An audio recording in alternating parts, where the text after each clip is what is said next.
Le choix du fournisseur. Au sommaire. Après une introduction, nous verrons dans une première partie la gestion des approvisionnements. La deuxième partie concernera la recherche du fournisseur. La troisième partie, l'appel d'offres.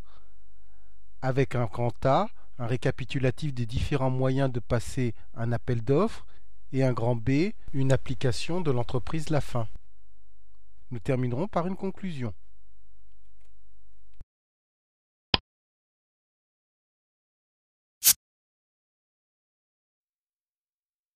Introduction. L'entreprise choisit ses fournisseurs en fonction de critères précis. Des prix attractifs, des facilités de paiement, une livraison rapide. Mais cela ne suffit pas. Il faut aussi que ces fournisseurs aient une qualité de produit ou de service irréprochable. La disponibilité du produit ou du service lors de l'achat ou encore de la bonne garantie sont aussi des critères déterminants. En général, les entreprises suivent le schéma suivant avant de passer commande. Elles vérifient les stocks si nécessaire, c'est-à-dire qu'une bonne gestion permet de vérifier la disponibilité en stock. Elles recherchent un fournisseur. Grâce à un appel d'offres, elles sélectionnent le meilleur fournisseur en fonction de critères définis. Ensuite, elles passent commande. Le client doit honorer la commande, c'est-à-dire accepter les marchandises et en payer le prix.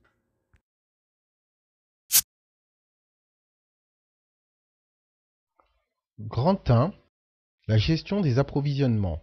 Il existe plusieurs méthodes pour connaître le moment où un approvisionnement est nécessaire. L'organisation et l'évaluation doivent rester la même pour éviter les erreurs. En effet, une méthode instable peut engendrer des erreurs de gestion des stocks. La première méthode est l'une des méthodes les plus simples, c'est la fiche de stock papier. Cette méthode manuelle consiste à faire une fiche par article afin de suivre l'évaluation des stocks. Un simple crayon peut suffire à suivre les quantités en stock. On peut donc dire que cette méthode est idéale pour les petites quantités, qu'elle est peu coûteuse en matériel, et faire remarquer qu'elle est parfaite pour une gestion simple. Une autre méthode pour gérer les approvisionnements, c'est la fiche de stock informatisée. Cette méthode est utilisée par les entreprises qui disposent d'un ordinateur avec un logiciel de gestion des stocks. Cette méthode est efficace pour les flux tendus.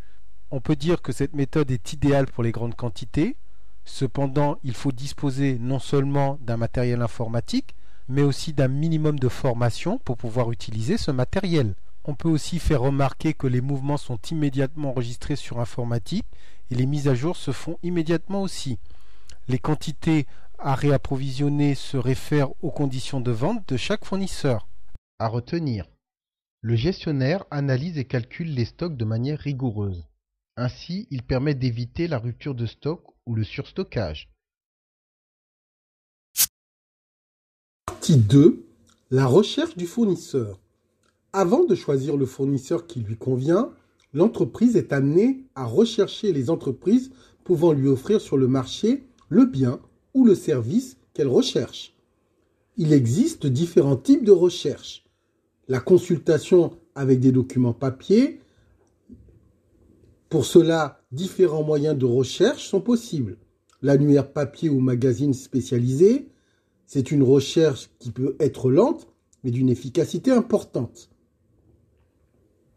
On remarque que cette consultation est souvent des publications professionnelles.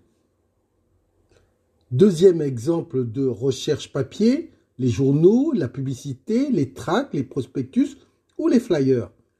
C'est simple. L'information est souvent distribuée, mais parfois partielle. Encore une autre méthode de consultation papier, la fiche fournisseur qui est dans un dossier commercial interne. C'est simple, rapide et d'une efficacité importante. Autre moyen de rechercher un fournisseur est la consultation avec des outils de télécommunication. NTIC, ça veut dire Nouvelles Technologies de l'Information et des Communications. Différents moyens sont possibles. La première étant une demande de renseignement par un téléphone. C'est une méthode rapide, il suffit d'appeler les renseignements. Autre méthode encore, consulter un moteur de recherche. Exemple Google. C'est une méthode simple, rapide, mais qui nécessite un matériel ou un apprentissage. Donc, on peut utiliser un téléphone portable. La consultation par un annuaire web, généraliste ou spécialisé, c'est une méthode qui nécessite du matériel et d'une efficacité importante. L'utilisation d'un moteur de recherche ou d'un site sont nécessaires. Enfin, la base de données fournisseur informatisée. C'est une méthode simple, rapide, qui nécessite un matériel, mais d'une efficacité importante. L'utilisation d'un système de gestion de base de données est vraiment très efficace. Note: l'entreprise a besoin de se réapprovisionner. Elle doit pour cela rechercher un fournisseur pour passer commande. La recherche peut s'effectuer selon différentes modalités, en fonction du produit, du service recherché ou de la spécificité professionnelle de l'entreprise.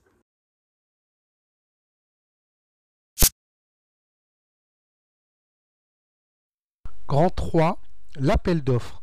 Grand A, tableau d'analyse des différents moyens de passer un appel d'offres. L'entreprise a besoin de se réapprovisionner. Elle doit pour cela contacter un fournisseur pour passer commande. L'appel d'offres n'a pas de valeur contractuelle.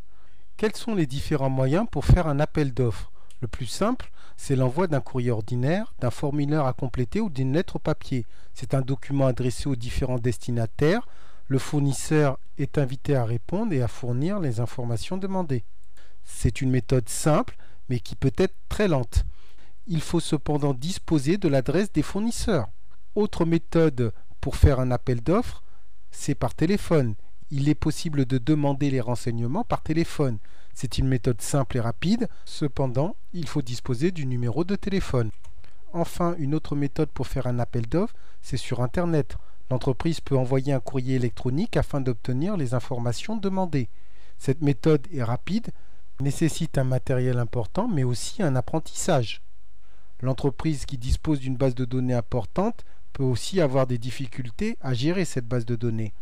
À retenir, l'appel d'offres permet de contacter un fournisseur afin d'avoir des renseignements sur les prix pratiqués et ses conditions de vente.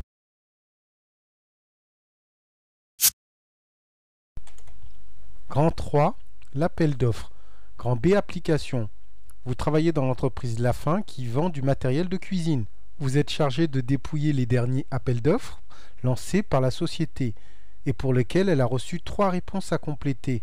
Vous devez aussi compléter le tableau de comparaison des offres et celui des résultats.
L'entreprise recherche de nouveaux fournisseurs lorsqu'elle a besoin d'un nouveau produit, lorsqu'elle doit faire un achat exceptionnel, une machine par exemple, lorsque le fournisseur habituel ne convient plus.